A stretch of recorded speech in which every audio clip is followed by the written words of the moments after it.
Bismillahirrahmanirrahim. Sallallahu ala Muhammedin ve alihi tahirin. Ve lanetu ala a'daihim ecmain minel an ila liqayemiddin. Allah'ı tanımasa insan inkar edebilir. Ama Allah'ın varlığı 2 defa 2 4'tür. Mümkün değil inkar eləmək. Mümkün değil. Bəs ona görə biz tevhid bəhsində, Allah bəhsində çox məsələlər bizim üçün bir dəfə ağlımız hökm edir. Sən başqa çıxış yolun yoxdur. Qəbul etməlisən, Allah'a iman gətirməlisən. Tutardı. Amma insanın ayağı bilirsiniz harada büdrüyür. Çox dərin məqam buradadır. Əsas nöqtə buradadır. İnsanın ayağı burada büdrüyür ki, bu Allah ki insana əmr edir. Bu Allah ki artıq başlayır sənin həyatına müdaxilə etməyə. Bu Allah ki gəlir sənə yol göstərir, deyir belə yaşa, belə yaşama, belə nəfəs al, belə nəfəs alma. Ələlxüsus insan başlayır Allah'a harda etiraz eləməyə. Bu yerdə ki Allah Teala özünü qoyur bir kənara, deyir indi get mənim peyğəmbərimin qapısına. Get mənim peyğəmbərimin qapısına. O nə deyir, ona əməl elə. Maraqlı budur ki, Münafiqun surəsində ayə var. Euzubillahimineşşeytanirracim. İza qilə ləhum. Elə ki onlara deyildi. Peyğəmbərin ətrafında olan insanlara. Deyiləndə ki, Ta'alav yəstəğfir ləkum Rəsulullah.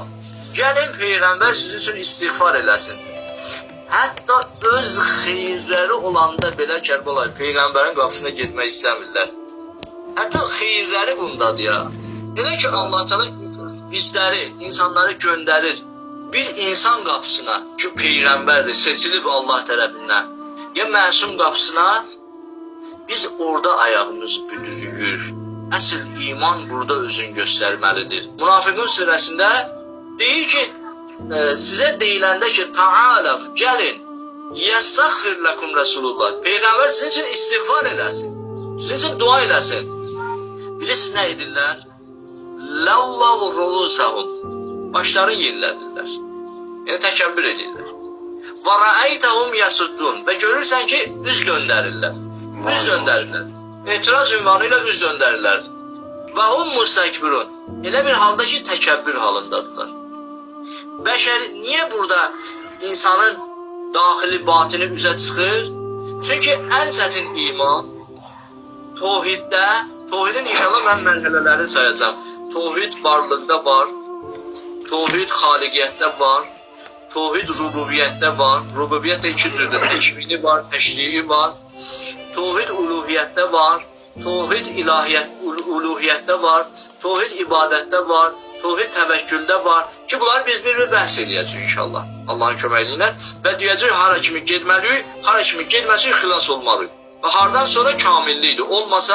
Olsa kamillikdir. Olmasa insan müşrik deyil. Bunları bəhs edəcəyik. Allah təbarək və Teala elə ki insanı dəvət edir bir seçilmiş bəndəsinə tərəf insanın tevhidi bax bu mərhələdə, əsl tevhid bu mərhələdədir ki insan Allahın vəlisinə iman gətirə yer üzündə. Ən çətin moment və ən çətin imtihan budur ki Allahın vəlisinə təslim olasın. Eynən İblis məsələn həmişə biz deyirik. İblis, yəni o gündə dedim. Elə bir Allah Teala bu xilqət aləmin bir dənə hadisə ilə başlayır. O müəmmalı hadisə dünya davam etdikcə o müəmma açılmalıdır. Və sonda o serial, dünya serialı haçan bitir? O müəmma açılandan sonra. O müəmma haçan bitəcək bu dünyanın sonunda? O vaxtdır ki İmam Zaman zuhur edə. Yəni İblis gəldi təzim etmədi Allahın vəlisinə. Adəmə təzim etmədi. Təkəbbür elədi. Görürsünüz? Yəni başın yerlə. Dedi, ilahi, mən istəmirəm.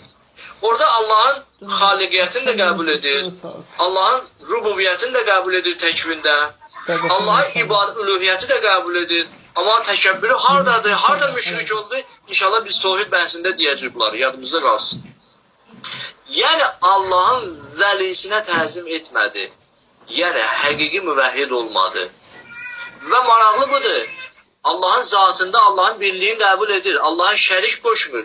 Amma gəlir Allahın seçilmiş bəndəsinə tənzim etmir deyə əbədi cəhənnəmə düçar olur.